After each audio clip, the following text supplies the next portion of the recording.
Mesdames et messieurs, bonjour et bienvenue dans l'actualité hebdomadaire du ministère centrafricain de l'économie, du plan et de la coopération internationale. Le 25 février 2025, une importante séance de travail sur les projets intégrateurs financés par l'Union européenne s'est tenue à Bangui. En effet, le ministre de l'économie, du plan et de la coopération internationale, le professeur Richard Filakota, a dirigé cette importante réunion de travail pour le financement et la mise en œuvre des projets routiers intégrateurs soutenus par l'Union européenne dans le cadre de l'accord de Samoa. Cet accord, signé en novembre 2023, ouvre des perspectives significatives pour la République centrafricaine en permettant de mobiliser des fonds pour renforcer les infrastructures routières cruciales pour le développement économique et l'intégration sous-régionale. La réunion a d'ailleurs permis de poser les bases d'une coordination efficace entre le gouvernement, les partenaires techniques et financiers et le secteur privé en vue de réaliser les priorités définies pour la réhabilitation et la construction de routes stratégiques. Sous l'impulsion du professeur Richard Filakota, ce programme d'investissement s'inscrit dans la modernisation du secteur des transports et de la logistique, un levier clé pour le développement économique de la Centrafrique. Cette semaine au MEPSI, c'était également la revue à mi-parcours du projet Maingo. En effet, du 26 au 27 février, le ministère de l'économie, du plan et de la coopération internationale a accueilli l'atelier de revue à mi-parcours du projet Maingo, dédié au capital humain et à l'autonomisation des femmes et des filles en Centrafrique, présidé par le professeur Richard Filakota. L'événement a réuni des acteurs clés du gouvernement et de la société civile pour dresser un bilan des actions réalisées depuis le lancement du projet en 2022. Cette revue, soutenue par la Banque mondiale et le ministère et les ministères sectoriels, a pour objectif de réajuster les interventions pour mieux atteindre les objectifs fixés, notamment en matière de santé, d'éducation et d'opportunités d'emploi pour les femmes et les filles dans les zones ciblées.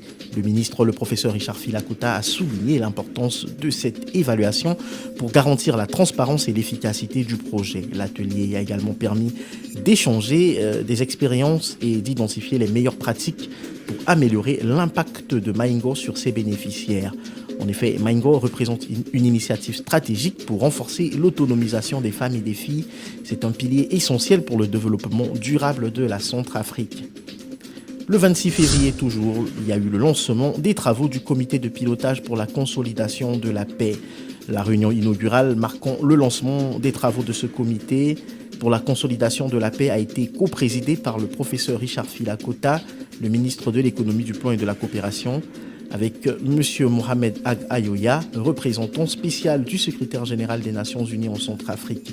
Cet événement, tenu à la salle Justine Kazangba du ministère, a rassemblé des acteurs clés du développement et des représentants diplomatiques afin de définir les priorités du comité pour promouvoir la paix durable dans le pays. Les discussions ont porté sur la présentation des portefeuilles des financements pour la consolidation de la paix provenant de partenaires internationaux comme la Banque mondiale, la BAD et l'Union européenne. Le professeur Richard Filakota a insisté sur l'importance de la paix comme condition préalable au développement, soulignant que la stabilité est essentielle pour envisager un avenir prospère. L'approche du comité repose sur 3 piliers fondamentaux: la solidarité, la synergie et l'engagement. Cette initiative vise à renforcer la coopération internationale pour résoudre les crises multiformes qui affectent la Centrafrique et à soutenir le processus de paix dans le pays. Le 26 février, toujours, remise des moyens roulants dans le cadre du projet d'appui à la reconstruction des communautés de base par CB2. En effet, le ministère de l'économie, du plan et de la coopération internationale a organisé cette grande cérémonie de remise officielle des moyens roulants dans le cadre du projet par CB2 qui est financé par la Banque africaine de développement, la BAD, et est mis en œuvre par l'UNOPS. L'événement a été présidé par le professeur Richard Filakota, le ministre de l'économie, du plan et de la coopération internationale, et il a réuni des représentants de la BAD, de l'UNOPS et d'autres partenaires techniques et financiers. Ce soutien vise à renforcer la mobilité et l'efficacité des services publics centrafricains, particulièrement dans les domaines de la gouvernance et de la gestion des finances publiques. Le professeur Richard Filakota a exprimé la gratitude du gouvernement centrafricain que dirige M. Félix Moloua, Premier ministre, sous la très haute impulsion du professeur Faustin Archange Touadéra, président de la République, chef de l'État, pour l'appui continu de la BAD et de l'UNOPS, soulignant que ces équipements devaient contribuer à améliorer la gestion des ressources publiques et à moderniser l'administration.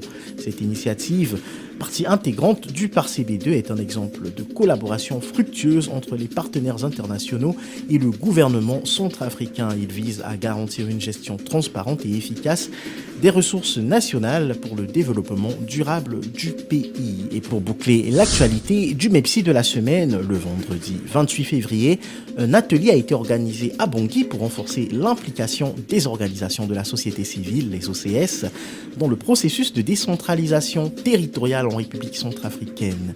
L'événement, qui a réuni des acteurs des ONG, des partenaires financiers et le ministère de l'administration du territoire, visait à présenter le projet Ekpengba. Ce programme, destiné à améliorer la gestion locale et l'accès aux services communautaires, a été mis en avant comme un levier pour la décentralisation et le renforcement de la résilience climatique dans certaines zones du pays. Les discussions ont permis de souligner l'importance de l'appui technique et financier international pour la réforme territoriale en cours. Au cours de l'atelier, des groupes de travail ont été formés pour explorer des solutions concrètes permettant aux OCS de jouer un rôle actif dans le développement territorial. Parmi les recommandations figure le renforcement de capacités des OCS, la mise en place des mécanismes de suivi citoyen, des politiques de décentralisation et la promotion du dialogue entre les OCS et les autorités locales.